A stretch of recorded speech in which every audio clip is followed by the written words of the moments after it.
जय श्री राम दोस्तों। आज जो मैं आपको कहानी सुनाने वाला हूँ उसको सुनने के बाद आपका विश्वास भगवान के प्रति अडिग हो जाएगा। और ये कहानी है गोपाल की, जो श्री हरि का बहुत बड़ा भक्त था। पेशे से वो एक रिक्शा वाला था और बहुत ही गरीब था। वो अपने गांव मायापुरी में अपनी बीबी और 2 बच्चों के साथ रहा करता था।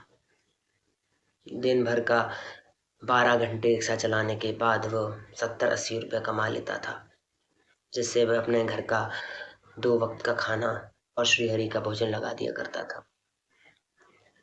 ऐसे ही वो अपना जीवन यापन कर रहा था। उसका विश्वास श्री हरि के प्रति अडिग था। एक दिन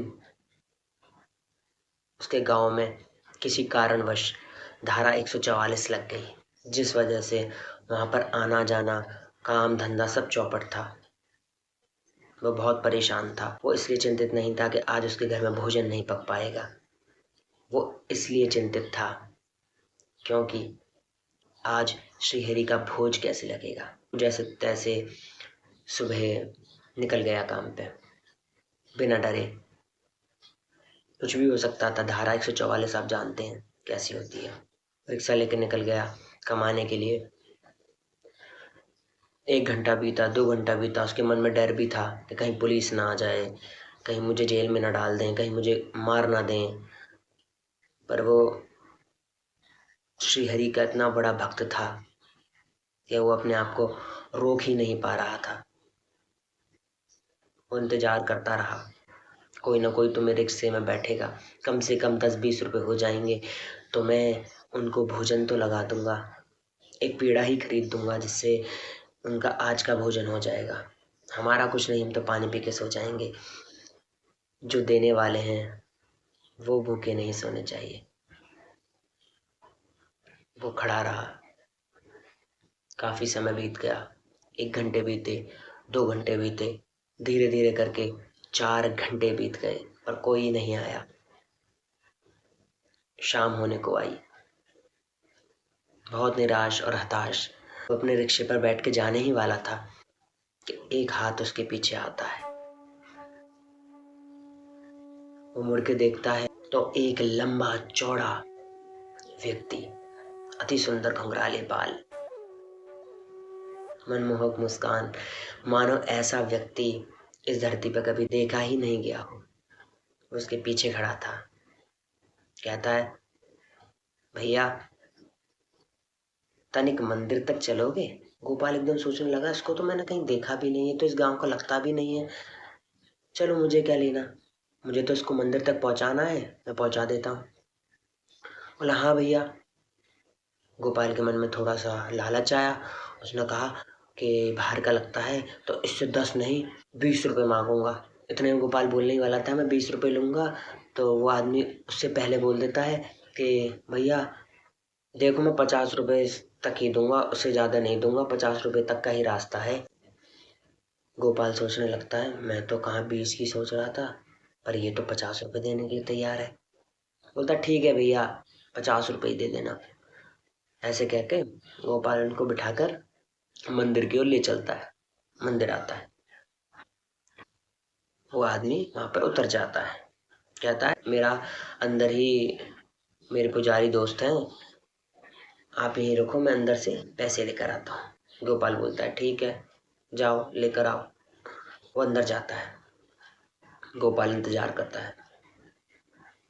1 मिनट, 2 मिनट, 20 मिनट, 25 मिनट, ऐसे करते करते रात के 8 बज जाते हैं।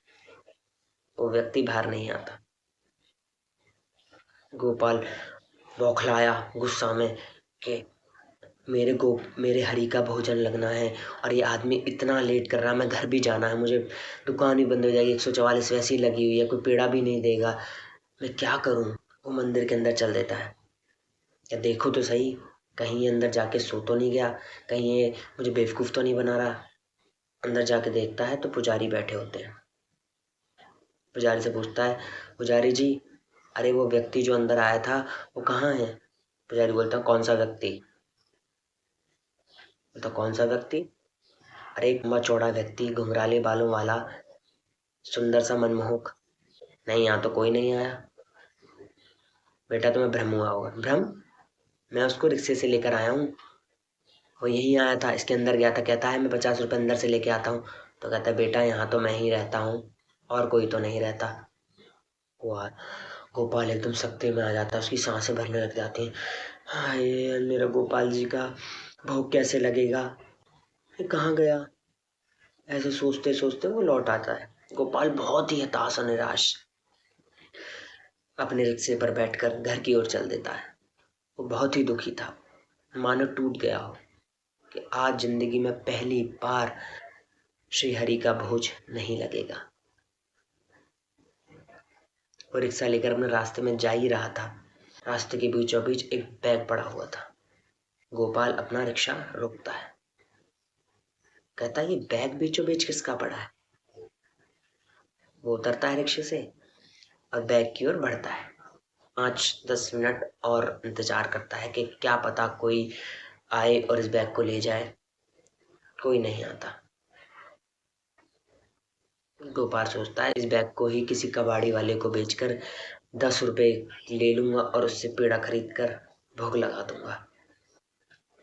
वो श्री कृष्ण का नाम लेकर कहता है धन्यवाद प्रभु, कम से कम आपने मेरी लाज रख ली। वो बैग रिक्शे में रखकर चल देता है। घर आता है, हाथ पैर धोता है जल्दी जल्दी, भगवान की आरती करता है और कहता है भाग्यवान जल्दी से इस बैग को खोल के देखो, उसमें कुछ है तो नहीं, मैं इसको जल्दी से बेच आऊं, हरि का भोग लग जाए जैसे तैसे। बोलती है हाँ हाँ मैं खोल के देखती हूँ। वो बैग को खोलती है।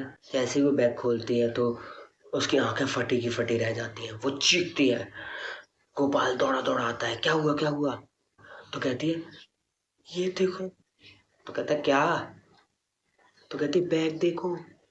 गोपाल बैग की तरफ नजर डालता है। गोपाल को मानो 100 सांपों ने एक साथ काट लिया हो। इस तरह वो सुन्न रह जाता है, चेहरा सफेद पड़ जाता है। वो पूरा बैग नोटों से भरा हुआ था और जब वो उठा के लाया था तब वो बैग खाली था। कैसे हो सकता है? ये कैसे मुमकिन है? ये कैसे हुआ? ये बैग नोटों से कैसे भरा हुआ है, जबकि मैंने जब ये उठाया था तो बैग खाली था। नोटों को बाहर निकालता है, उसकी पूरी चारपाई इस नोटों से भर गई थी। अंत में वो बैग को उठाकर जमीन पर रख ही रहा होता है कि एक आवाज होती है ठक। अब क्या है इस बैग में? ये बैग ऐसी आवाज क्यों किया? तो कहती है इसमें कुछ है। तो वो बैग में हाथ डालता है, तस्वीर निकल के आती है, एक फोटो फ्रेम जिसमें एक तस्वीर थी। वो तस्वीर देखता है। तस्वीर देखने के बाद वो इतना रोता है, इतना रोता है कि आप कल्पना नहीं कर सकते। उसकी पत्नी कहती क्या हुआ, आप इतना क्यों रो रहे हो? तो कहता है पागल, तू जानती है जिस आदमी की वजह से आज मैं इतना परेशान था, इतना क्रोधित था, वो कोई और नहीं, भगवान श्री कृष्ण थे। ये वही थे, ये वही थे जो मेरे रिक्शे में बैठे थे। ये वही थे जो मंदिर में गए थे। ये मेरी परीक्षा ले रहे थे और देखा मेरी परीक्षा का फल। बहुत बहुत ज्यादा फूट फूट कर रोता है। ये आंसू कोई दुख के नहीं थे, ये आंसू भगवान के प्रति उसकी श्रद्धा के थे, उसकी भक्ति के थे। उसकी श्रद्धा और भक्ति देखकर खुद श्री हरि उसकी मदद करने आए थे। और ये कहानी एक रियल कहानी है गोपाल की। उसके बाद उन पैसों से उसने एक खेत लिया, अपने बच्चों को स्कूल भेजा और जो भाग बचा उसको मंदिर में दान कर दिया। आज गोपाल काफी धनी व्यक्ति है। उसके बच्चे भी उच्च शिक्षा प्राप्त कर चुके हैं और अच्छी नौकरी कर रहे हैं। आज उसको कोई कमी नहीं है जीवन में, लेकिन आज तक एक भी दिन ऐसा नहीं गया जिस दिन उसने श्रीहरि को भोजन लगाया हो, और एक दिन नहीं गया जिस दिन वो उस मंदिर में ना गया हो। इसलिए कहते हैं दोस्तों, भगवान पर विश्वास रखो, वो हमारे आसपास ही हैं, वो हमें देख रहे हैं, वो हमारे लिए जरूर आएंगे। हिम्मत मत खोना। हरि बोल। राधे राधे। ऐसी कहानियों के साथ मैं आता रहूँगा। मेरे चैनल को लाइक करें, शेयर करें, सब्सक्राइब करें।